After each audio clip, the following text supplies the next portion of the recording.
Thank you so much, and Commissioner Frank and Dietrich, I appreciate the opportunity. My name, again, is David Goldenberg. I am the Midwest Regional Director of the ADL, the Anti-Defamation League. I'm also a resident of Highland Park and a Lake County resident, obviously. I've been in this position now for, I guess now 8 months as of yesterday. And my first day was May 13th, and 5 days later, there was an attempted arson attack on a synagogue in the Jewish Community Center in downtown in Lakeview in Chicago. Some of you might remember it got national attention. But since then, we have dealt with at ADL more than an incident and a half of not just anti-Semitic incidents, but all types of hate-based incidents that we deal with.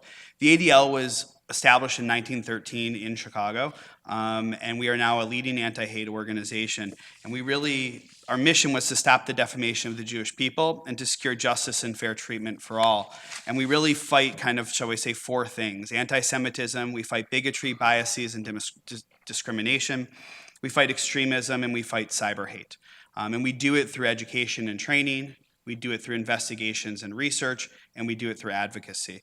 And so I appreciate the opportunity to come here and talk and sort of offer just a couple thoughts on sort of where things are from our perspective in Lake County, but more importantly, what we can all do together as a community, as elected officials, as members of the public, to really push back and fight back against this new escalation of hate that we're seeing. And the unfortunate reality is it's not just here in Lake County, it's throughout the entire country.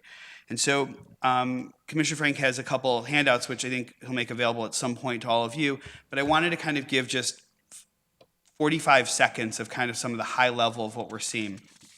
For the last 40 years, ADL has tracked anti-Semitic incidents in the United States. And in 2017 and 2018, we're the second and third highest totals of anti-Semitic incidents. We actually saw a 105% increase in physical assaults against members of the Jewish community between 2016 and 2018. And we saw a 48% increase in overall anti-Semitic incidents over the last 3 years. And the unfortunate reality is, while we haven't yet issued our totals for 2019, those numbers are going to be higher than the last two. So it is quite alarming, and here in the Midwest is perhaps even most troubling. We've seen a 110% increase in the last 2 years of anti-Semitic incidents here in the Midwest, which far exceeds the pace that we're seeing nationally. One of the things that I want to kind of call out and highlight is that it's playing out, and with the Lake Zurich incident most recently, it's playing out particularly in schools and on college campuses. In K through 12 schools, we've seen a 46% increase in anti-Semitic incidents between 2016 and 2018, and on college campuses, an 86% increase in anti-Semitic incidents on college campuses. And so and when we look at incidents, we're talking about harassment, vandalism, and assaults. But the reality here, though, is it's not just about anti-Semitism. We're seeing across the board, the FBI showed that 2017 and 2018 were 9 and 10-year highs in hate crimes. We're seeing dramatic increases. When we look at hate crimes, we've seen a 42% increase in, these are FBI data points, by the way, a 42% increase in gender identity crimes from 2017 to 2018, just 1 year. We're seeing a 14% increase in anti-Latinx crimes, hate crimes against the Latino community. A 6% increase in anti-LGBTQ community crimes. 47% of race-based crimes are anti-Black. And then 60% of all religion-based crimes have been directed at members of the Jewish community or Jewish institutions. These are FBI data points. And you'll see in the data points, there have been a number of, in the presentation, there are handouts that I gave you. In 2018 and 2019, if we just look at anti-Semitic incidents just here in Lake County, there were 6 incidents at schools, 3 in the public. And these range from Jewish students who are targeted in a classroom, to teachers who are making insensitive comments, to what we saw, obviously, in Wakanda, the playground. Many of you might remember a playground there was graffiti on the playground. We saw the most recent incident in Lake Zurich. We've also, for those of you who are following, it made a lot of attention on social media. There was a Deerfield couple that were targeted just recently, right before the holidays. So the reality here, though, is we're not immune, and we're also seeing, though, across the country, or across the county, an uptick and an increase of incidents that are targeting members of the Latinx community and members who are and incidents that are targeting African Americans. We're seeing sort of a new age of rhetoric, and that's spilling over in a lot of different ways. And so I was asked sort of if I could come in and maybe offer just a couple thoughts in my closing minutes here, and frankly offer the ADL up and our resources and our experts as a resource to the county if we can be helpful. We're at a moment right now, and it's not the first time in American history, but we're at a moment where every marginalized community in our country is being targeted. That is just the reality. I got an email this morning from members of the Sikh community who had a swastika painted on their temples, on their temples' signage. And folks should realize, I mean, the sign of a swastika, which has historically been directed and targeted directly at Jews, it's a hate symbol. It is intended to intimidate and scare not only an individual, but an entire community.